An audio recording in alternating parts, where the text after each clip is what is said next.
வணக்கம். எல்லா மக்களையும் பார்த்தீங்கன்னா, 3 விஷயங்களுக்கு முக்கியமா கவனம் செலுத்துறாங்க. ஒண்ணு நம்ம பசிக்கு சாப்பாடு, உடுக்க உடை, இருக்க இருப்பிடம். இது 3க்கும் எல்லாருமே ரொம்ப ரொம்ப கவனமா தேர்ந்தெடுத்துக்கிறாங்க. ஆனா நம்ம கொஞ்சம் யோசிச்சு பார்த்தீங்கன்னா, நம்ம சாப்பாட்டுக்கு குடுக்குற முக்கியத்துவம், நம்ம உடைக்கு குடுக்குற முக்கியத்துவம், இதெல்லாம் நம்ம இருப்பிடத்துக்கு குடுக்குறோமா? அப்படின்னு பார்த்தா, கண்டிப்பா இல்ல.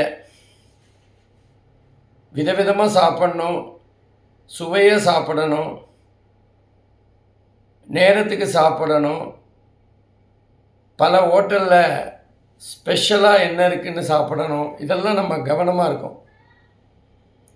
அதே மாரி உடைன்னு எடுத்துட்டாலும், விதவிதமா அணியணுங்கிற ஆசை எல்லாருக்கும் இருக்கு. பெண்களுக்கு 100% இருந்தா, ஆண்களுக்கு 80% இருக்கு. அவ்வளோதான் வித்தியாசம். ஆனா வசிக்கிற இடத்துக்கு நம்ம முக்கியத்துவம் தரோமா? இல்ல. தரோம் எந்த விதத்திலன்னா, ஒரு வீடு இருக்கணும், சொந்தமா வீடு இருக்கணும், வாடகை வீடு நல்லா பார்க்கறதுக்கு அருமையா இருக்கணும், அப்படிங்கிற எண்ணம் தான் இருக்கணும். அதில 3 பெட்ரூம் இருக்கா?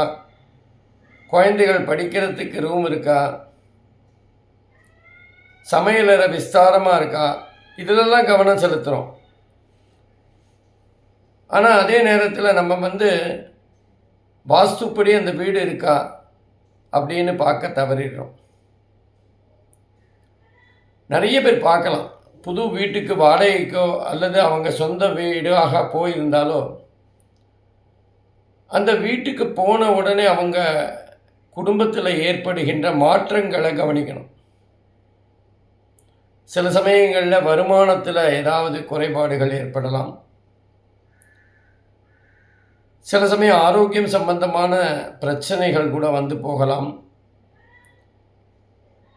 சில சமயம் அவங்களுக்கு ஆஃபீஸில வேலை பளு அதிகமாகலாம். இதுக்கெல்லாம் அந்த புதுசா நம்ம போன வீட்டுக்கு இருக்கிற சில தடங்கல்கள் அப்படின்னு தான் சொல்லணும். இது இன்டைரக்ட்டா சொல்லலாம். அப்போ நம்ம வாஸ்து பார்த்தோம்னா, அந்த குறைகளை தவிர்க்க முடியும். வீட்டுக்குள்ள நுழைஞ்சோன்னே நமக்கு முக்கியமா இந்த வீடு மகாலட்சுமி மாரி இருக்கு, ரொம்ப அற்புதமா இருக்கு, பார்க்கறதுக்கே நல்லா இருக்கு, அப்படிங்கிற அந்த ஒரு எண்ணம் வரணும். விஸ்தாரமா இருக்கு, பெருசா இருக்கு, அப்படிங்கிறது நம்ம என்ன ஓடி பிடிச்சா விளையாட போறோம்? இல்ல. அப்போ அந்த வாஸ்து பார்க்கறதுல பல விஷயங்கள் இருக்கு. அத நம்ம கைவிட்டுருவோமோ, அத நம்ம பெரிதுபடுத்தலையோ, அதுக்கு ஒரு முக்கியத்துவம் குடுக்கலையோ, அப்படிங்கிற எண்ணம் தான் வருது. ஆனா வாஸ்து அப்படிங்கிறது ஒரு மிகப்பெரிய சாப்டர். அத நம்ம ஒவ்வொன்னா தான் பார்க்க முடியும். உதாரணமா, வீடுன்னு எடுத்தா மிக முக்கியமானதுன்னா, பெட்ரூம்னு சொல்லுவோம், சமையலறைன்னு சொல்லுவோம், அல்லது நம்முடைய பாத்ரூம் அப்படின்னு சொல்லுவோம். இதையெல்லாம் விட மிக முக்கியமானது நம்முடைய பூஜை அறை. அந்த பூஜை அறை எப்படி இருக்கணும்? எங்க இருக்கணும்? அப்படிங்கிறதுல ரொம்ப ரொம்ப கவனமா இருக்கணும் நம்ம. உதாரணத்துக்கு சொல்லணும்னா, ஒரு வீடு பார்க்கும்போது அந்த வீட்டில பூஜை அறை அப்படிங்கிறது வடக்கு திசையிலயோ, வடகிழக்கு திசையிலயோ இருக்கணும். குறிப்பா அந்த சுவாமி கிழக்கு பார்த்து இருந்தா ரொம்ப விசேஷம். அதே மாரி வீட்டுக்கு வெளியில ஏதாவது சின்னதா கோவில் கட்டுறோம், அந்த மாரி இருந்ததுன்னா, அது ஈசானிய மூலையில இருந்தா விசேஷமா இருக்கும்.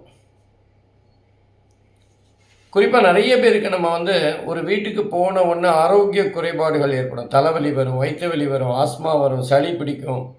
இதெல்லாம் அடிக்கடி வருகின்ற ஒரு சூழ்நிலையை பார்க்கலாம். இது அந்த வாஸ்து குறைபாடுனால வரக்கூடிய வாய்ப்பா கூட இருக்கலாம். உதாரணமா நம்ம அந்த பூஜை அறைன்னு பார்த்தோம் பார்த்தீங்களா? அந்த பூஜை அறைய வடக்கே, வடகிழக்கிலேயோ அமையுமானால், அவங்க அந்த வீட்ல இருக்கிறவங்களுக்கு சளி தொல்லை, ஆஸ்மா போன்ற தொல்லைகள் அடிக்கடி வராம இருக்கும். வரவே வராதுங்கிறதுக்கு சொல்ல முடியாது. உடல் ரீதியாகவும் சில பிரச்சனைகள் அவங்களுக்கு இருந்தால் அது வரத்தான் செய்யும். ஆனால் பொதுவாக அந்த வீட்டுக்கு போனதுக்கப்புறம் அதிகமாக சந்தர்ப்பம்லாம் குறையும். அதனால் ஒரு வீட்டுக்கு போகும்போது மிக முக்கியமாக நம்ம பெட்ரூம் எப்படி இருக்குதுன்னு பார்க்குறோம், சமையலறை எங்கே இருக்குதுன்னு பார்க்குறோம். அதே மாதிரி பூஜை அறையும் வடக்கோ வடகிழக்கிலோ இருக்கிற மாதிரி நம்ம அந்த வீட்டை அமைச்சிட்டோன்னா நம்ம அந்த வீட்டுக்கு போனதுக்கப்புறம் அதிகப்படியான அதிர்ஷ்டங்களை பெற முடியும். அதனால் கொஞ்சம் நம்ம பூஜை அறையோ ஒவ்வொரு வாஸ்துவாக பார்த்துக்கலாம். நம்ம பூஜை அறை முதல்ல பார்க்குறப்போ அந்த பூஜை அறை மூலமாக நமக்கு கிடைக்கின்ற நல்லவைகளை நம்ம கணக்கில் எடுத்துக்கணும். இது ஒரு சின்ன விஷயம் தானே. நம்ம போகும்போது அந்த பூஜை அறை சரியாக இருக்கான்னு பார்க்குறதுல பெரிய விஷயம் இல்லையே.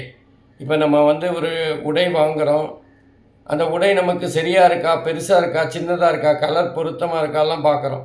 அதே மாதிரி சாப்பிடும்போது டேஸ்ட்டாக இருக்கா, நல்ல ஹைஜீனிக்காக இருக்கான்லாம் பார்க்குறோம். அதே மாதிரி வீடு பார்க்கும்போதும் அந்த பூஜை அறை சரியான இடத்துல சரியான அமைப்பில் இருக்கான்னு பார்க்குறதுல என்ன பெரிய கஷ்டம். ஆகவே இனிமேல் கொஞ்சம் இதிலும் கவனம் செலுத்தினால் நம்முடைய முன்னேற்றங்களை கொஞ்சம் எளிதாக்கி கொள்ளலாம். நன்றி, வணக்கம். இந்த பதிவு உங்களுக்கு பிடிச்சிருந்தா உங்களுடைய நண்பர்களுக்கும் உங்களுக்கு தெரிந்தவர்களுக்கும் ஷேர் செய்து லைக் செய்து அதே நேரத்தில் சப்ஸ்கிரைப் செய்யணும். நன்றி, வணக்கம்.